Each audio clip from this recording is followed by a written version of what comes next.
আজ ৮ই মার্চ বিশ্ব নারী দিবস। প্রত্যেক নারীকে জানাই আমার অনেক অনেক শুভেচ্ছা আর ভবিষ্যতের পথে এগিয়ে যাওয়ার অভিনন্দন। আমরা প্রত্যেকটা নারী কোনো না কোনোভাবেই জীবনের প্রত্যেকটা মুহূর্তকে সারভাইভ করছি। সেই সারভাইভ নিয়ে একটা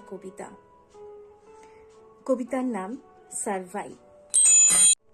তুমিও দেখছো আমার শহরে রূপকথা ঘোরে, একই জামা গায়ে হাজার মানুষ আসে আর যায়।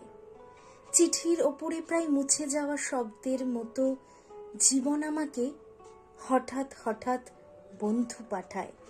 তাই বেঁচে থাকি ঠিক যেন এক রোগা উপকথা। ছোট থেকে শুনে যেগুলো সবার একদম চেনা, এই গল্পেও রাজার কুমার দৈত্যকে মারে।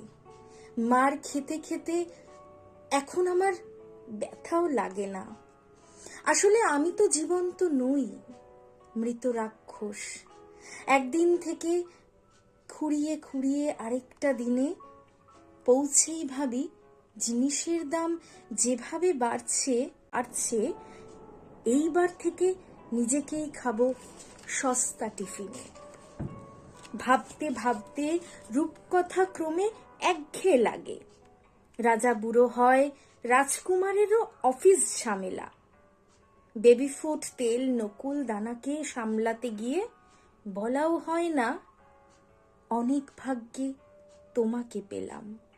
তবু রূপকথা ঠিক বেঁচে থাকে। আর বন্ধুরা লেন বাই লেনে সৈনিক সেজে একা একা ঘোরে। যুদ্ধের দিনে বাড়ির দেওয়ালে গাছিদের মতো কোনো মতে আমি ঠিক টিকে থাকি তোমার শহরে।